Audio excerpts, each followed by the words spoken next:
Seguimos en este mundo de los negocios y abrimos paso a Hablemos de Negocios. Hoy con Johnny Fayad, empresario y profesor universitario con más de 20 años de experiencia. ¿Cómo estoy usando mi tiempo, tanto en lo profesional como en lo personal? Si estoy liderando una empresa o me proyecto para ello, ¿tengo claridad del propósito, objetivos y metas de la compañía en la que estoy? Hoy, en este espacio, hablaremos sobre los retos, las dinámicas empresariales, pero todo lo que tiene que ver alrededor de nuestra cotidianidad y cómo eso se aplica a la vida misma.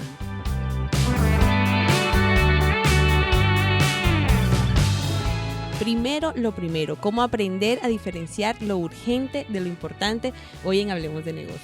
¿Cómo estás, Johnny? Hola, Bienvenido. ¿cómo estás? Muy bien, muy bien. Muchas gracias, Lina, Giselle. Muy contento de estar aquí con ustedes. Bueno, yo quiero empezar por esa pregunta que conversamos anteriormente. ¿Cómo estoy usando mi tiempo? Y de alguna manera se la trasladas a la audiencia, tanto en lo profesional como en lo personal, para luego de ahí partir, hablar y priorizar las actividades y las acciones en una empresa y en la vida misma. Johnny. Gracias. Mira, es una súper pregunta, como digo yo. Pero a la larga es sencillo hacerlo. Lo que pasa es que muchas veces no conocemos qué tan sencillo y tan simple es. ¿Por qué es sencillo? Porque si uno tiene el objetivo claro, una vez lo tiene claro, ahí empiezas a administrar tu tiempo correctamente en tu vida y en la compañía. Desde lo no urgente e importante debe uno administrar su vida y el tiempo en la organización. ¿Por qué desde lo no urgente e importante? Porque lo importante y urgente va a estar y es inevitable que esté. Pero si uno tuviera, digamos, si las 24 horas del día es igual a 100, ¿cuánto tiempo le dedicaría uno a lo no urgente e importante y cuánto tiempo a lo importante y urgente? Debería uno dedicarle 60% a lo no urgente e importante y el 40-45% a lo importante y urgente. Ejemplo, estás tú en la empresa y llama a un cliente molesto. Eso es importante y es urgente. Hay que atenderlo. La llamada de tu jefe es importante y urgente y hay que atenderla. Situaciones inesperadas inclusive de la familia. Dios mío, le pasó algo al hijo tuyo, se cayó jugando fútbol.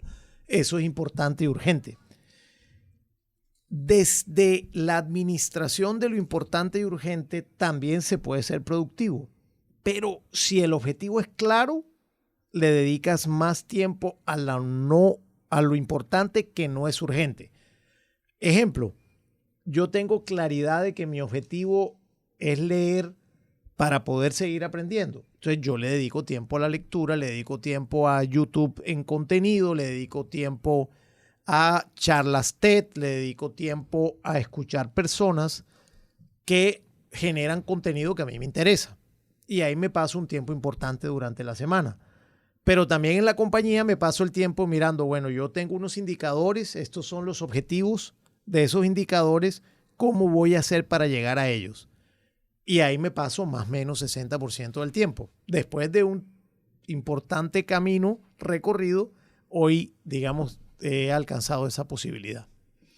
Johnny, recordando también el podcast anterior de la descentralización y centralización de las empresas, pensaba sobre este tema y decía, bueno, el tema de la priorización de lo que es importante, lo que es urgente, es un tema que tú lo ves para los líderes de las organizaciones o permea toda la organización. ¿Cómo juegan los equipos de trabajo también un rol dentro de ese toma de decisiones de a qué le vamos a apuntar en qué momento? Es una muy buena pregunta, pero muy buena. Fíjate, Giselle, que cuando hay jefes que les encanta centralizar, hacen que su equipo esté más en el cuadrante de importante y urgente. Okay.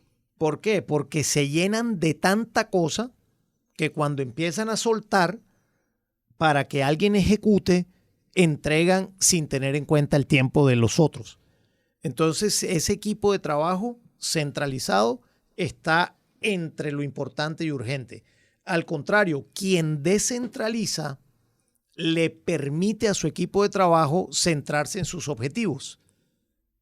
Y con eso hace que las personas se centren en lo importante y no urgente.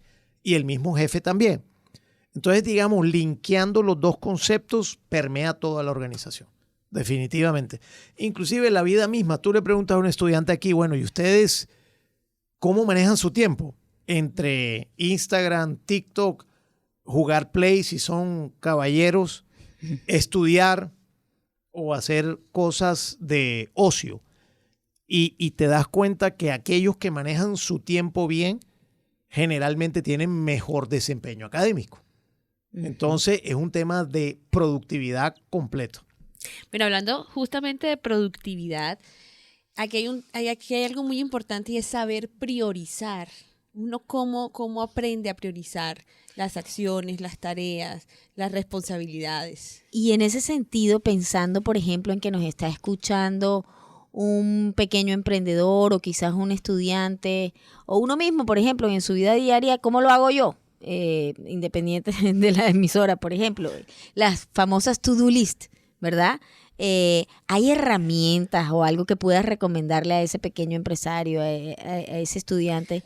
Decirle, mira, investígate de esta herramienta que hay por ahí puedes hacer. Tú mencionabas algo de la matriz de tiempo. Correcto, muy bien. La matriz del tiempo es una herramienta que diseñó Stephen Covey en su libro Los 7 hábitos para las personas altamente efectivas. Ellos, de hecho, desarrollaron una metodología de desarrollo organizacional y yo soy certificado del Instituto Franklin Covey en los 7 hábitos para los gerentes altamente efectivos. Y la matriz del tiempo, digamos, es una herramienta genial que está disponible en el libro. Inclusive está disponible en Google el concepto inicial, en detalle en el libro de Covey. Entonces, ¿qué dice Covey? Dice, si tú no sabes para dónde vas, cualquier camino te sirve. Entonces tienes una lista de tareas. Como no sabes para dónde le apunta cada tarea, por donde empieces da lo mismo. Entonces ahí la priorización pierde sentido en ese momento porque no sabes para dónde vas. Pero si tú dices, por ejemplo, voy a ahorrar 400,000 pesos al mes para invertir en la empresa de estas estudiantes que acaban de salir. Voy a ahorrar 400,000 pesos al mes. Si ese es tu objetivo, entonces tú dices, bueno, dentro de las actividades que yo hago, ¿qué priorizo? Entonces priorizo aquello que no sea estrictamente necesario, aquello que sea estrictamente necesario para vivir y dejo lo que no sea estrictamente necesario para vivir y ahorro mis 400,000 pesos al mes. Hay personas que dicen, mira, a mí apenas me pagan, hago transferencia inmediatamente a una cuenta fiduciaria de inversión, por ejemplo, y transfiero los 400,000 pesos para no tener la tentación de tal, pero la tiene clara. Entonces ahí prioriza su to-do list en virtud del objetivo, que es la clave aquí. Si tú sabes para dónde vas, vas a priorizar las actividades que le pegan al objetivo. Ok. Bueno, ¿y cómo esto lo hacemos teniendo en cuenta los equipos de trabajo? Ahorita que mencionabas lo de la centralización y descentralización, ¿cómo esto se aplica cuando no somos nosotros solos, sino que contamos con un equipo, ya sea para grandes empresas o para pequeños emprendedores? Mira, sí, y me parece importante cómo se prioriza eso en los equipos de trabajo. Te voy a poner un ejemplo práctico. En mi día a día, yo tengo 10 personas en mi línea de enfrente. O sea, en mi primera línea de la organización, de mi área. Y esas 10 personas tienen autonomías, porque a mí me gusta la descentralización. Y entonces, al tener autonomías, ¿en qué nos ponemos de acuerdo? En los indicadores. Entonces, la prioridad son las actividades que le pegan a los indicadores. Esa es la prioridad. Cuando nosotros nos sentamos a reuniones, ¿qué revisamos? Los indicadores. Hablamos de lo divino y lo humano, pero también miramos los indicadores en mayor medida. Entonces, la administración del tiempo entre lo no urgente e importante son los indicadores. ¿Por qué los indicadores? Porque los indicadores son el resultado de los objetivos que nos hemos trazado. ¿De acuerdo? Y luego tratamos otras cosas que son importantes y urgentes. Ejemplo, una solicitud del presidente de la compañía para hacer tal cosa. Listo, eso es importante y es urgente, tenemos que hacerlo. Viene una nueva promoción para los puntos de venta. Perfecto, eso es importante, urgente, también hay que hacerlo. Eventualmente eso no le pega tanto a alguno de los indicadores, pero es importante y es urgente y le pega a un indicador y no a los 4. Entonces, en los equipos la clave es si en conjunto el equipo sabe cuál es su objetivo, de esa manera se construyen indicadores para poder discutir sobre los indicadores. Porque si no, nos quedamos discutiendo sobre lo que a cada quien le parece. Claro. ¿Y qué pasa, Johnny? ¿Cómo ves tú el manejo? Y estoy segura que sería un podcast solo para esto, pero el tema de una crisis. Que ahí se supone que vendría lo urgente y... Es importante. Las crisis cambian todo. La crisis cambia todo porque la crisis es un momento de urgencia. Es un momento, ejemplo, sale una publicación en una red social hablando mal de la universidad. Ahí hay una crisis en ese momento reputacional porque hay que salir a ver qué es lo que está pasando. De pronto, alguien hizo un comentario y tuvo 7,000 vistas en 2 horas. Y tú dices, hey, eso es una crisis. Hay que buscar cómo se resuelve. Ahí lo importante y lo urgente entra a ser primero que nada. Entonces, o el comité de crisis o los voceros de la compañía salen a mirar, bueno, ¿cómo vamos a resolver esto? Cuando la crisis es prolongada, ejemplo, tenemos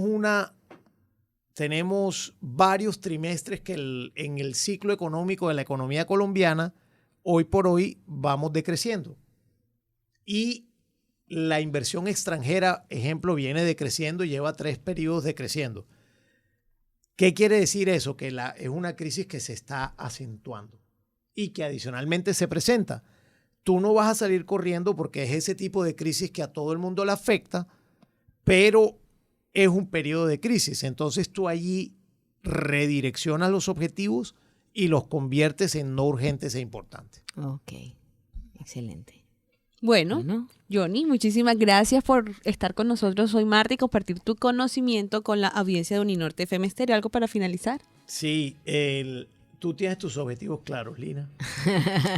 Sí, tengo objetivos, pero créeme que me cuesta y cada vez lo voy puliendo más. ¿Y tú, Giselle?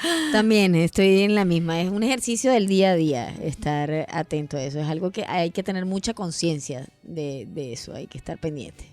Y mucha disciplina. Sí. Pero es una delicia cuando lo logras hacer. Porque tú dices, estoy por el camino que a mí me gusta estar. Porque fíjate, si el objetivo no está claro, de verdad pierde uno mucho tiempo. Así es. Excelente consejo. Deberíamos hacer un podcast hablando solo de objetivos. Lo voy a hacer. ¿Cómo definir objetivos para emprender, para la empresa y para la vida misma? ¿Te parece? Fíjate, para finalizar, hay una metodología súper sencilla de definición de objetivos que se llama SMART. S-M-A-R-T. Sí. Ahí la pueden buscar en Google y por ahí podemos empezar para definir objetivos. Claro que sí. Muchísimas gracias, Johnny Fayad, por acompañarnos en este espacio. Hablemos de negocio.